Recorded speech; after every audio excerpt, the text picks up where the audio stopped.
RPGaDay 2026, day 9.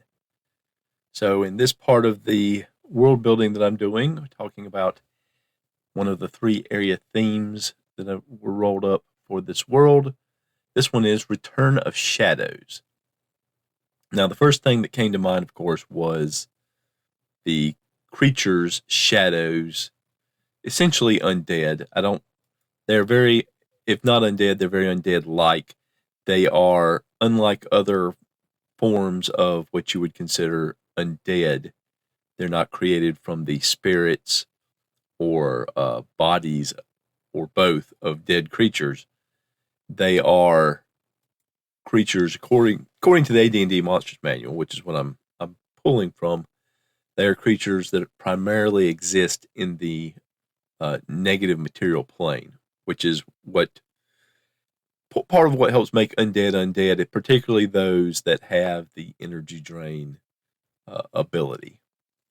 And of course, it being D&D, AD&D, we can't go by without mentioning the Shadow Demon, which is a different kind of creature. It's a demonic creature made famous among those of a certain age by existing in the Dungeons and Dragons cartoon, with Venger always bellowing, "Shadow Demon."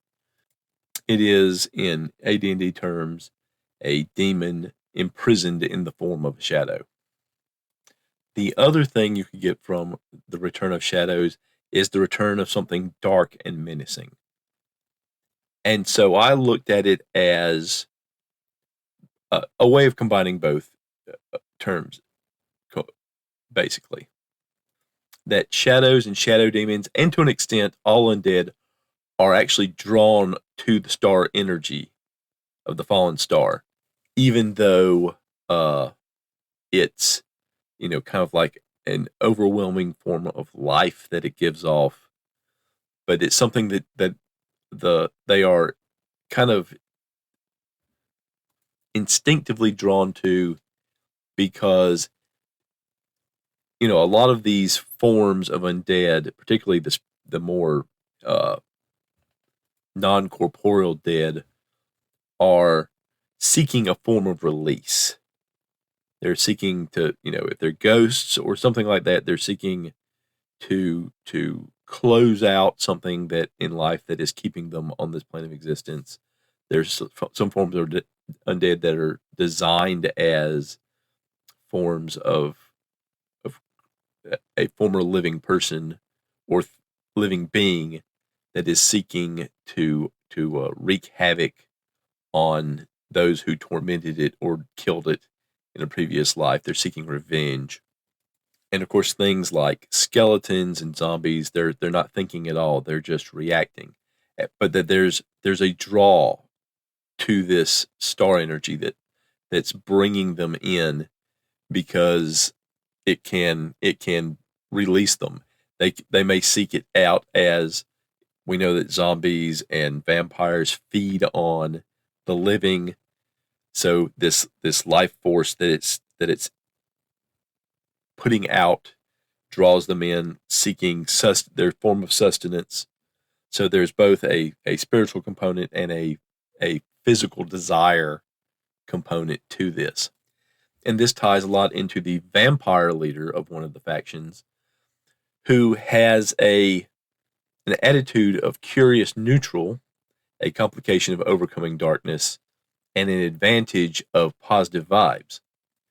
Also has a morale of panicked, which I think the morale part comes from that with the onset of the faction led by the bugbear god.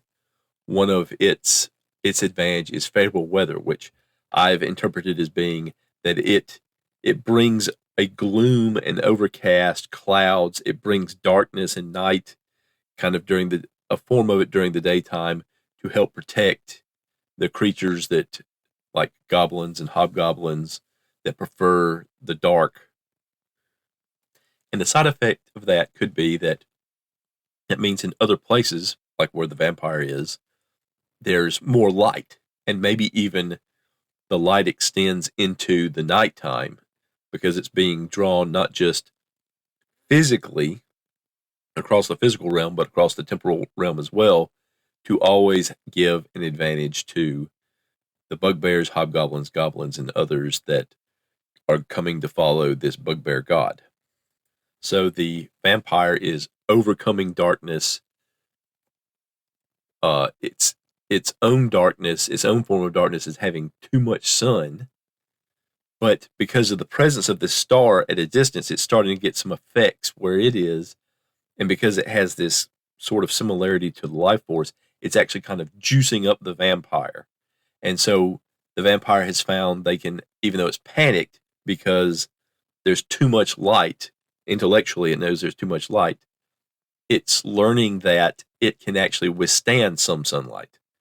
And that the advantage that the vampire faction rolled up was positive vibes, that the mood of the vampire is starting to improve, even though intellectually it believes I still have to avoid the sun.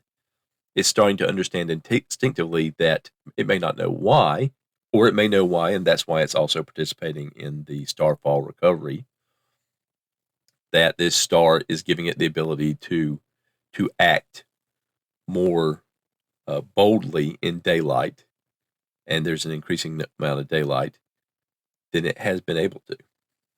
So then the other piece of the Return of Shadows is all of these factions, except for one, is they are led by evil creatures or chaotic creatures or both, and except for the Iron Golem, who's a neutral creature, but even the Golem has some evil creatures, the werewolves, in its retinue, in its faction. So what would be most inimical to a shadow, as it were, to chaotic creatures and evil creatures, but the forces of lawful good, the forces of order, groups led by cavaliers and paladins and seeking to restore some order into these realms, or seeking to recover the Starfall themselves, because of that great power is there, and it's a power that is linked more with life, and maybe to an extent, as much as those types of power sources can be, to the forces of good. So now they are returning to this area that a village was destroyed, a city was destroyed. There's a hamlet and a city that have grown up farther away but nearby, but there's all these chaotic and evil factions in the area. It's a Wild West sort of situation. But the forces of order coming back to restore order to that part of the realm would be a darkness falling as far as these factions were concerned. And to that matter, the showing up of multiple undead, except for maybe the vampire, which may view it as potential faction members, but otherwise undead coming into the area could also be a shadow on the options and the actions of these factions. So you have the outside forces of undead, you have the outside forces of lawful good, and then you have, the vampire struggling with the shadow within itself, and what the star means, the energy it's getting from the star to that struggle as well. The urge to feed is not so urgent, and the ability to act more as the magic user it was, the man it was, and go out in broad daylight is something that it's overcoming. So it's something that affects all the factions, and it brings in the potential of other factors outside these 6 factions coming into this area and further unsettling it, along with the competition for recovering the star. So that is the Return of Shadows. So I hope you enjoyed it. I hope you get something out of it. I feel like that one was a little more rambly than some of the others. And again, I hope you've been availing yourself of all the other really good content out there for RPGaDay 2026. I've been seeing a lot of it. I've been really excited that my Blue Sky feed has been filled with it in a way that other social media has not. And some of that could be just who I'm following. Some of it could be the way the algorithm is working. I don't know, but I'm glad to see it because a lot of times I'll see back to back to back to back posts of people participating in RPGaDay 2026. So hope you're enjoying it. Hope you're participating. And if you're not, go out, make a one-off post, make a one-off social media post, make a one-off blog entry, make a one-off podcast. Put forth your enjoyment of the RPG hobby, and catch you next time.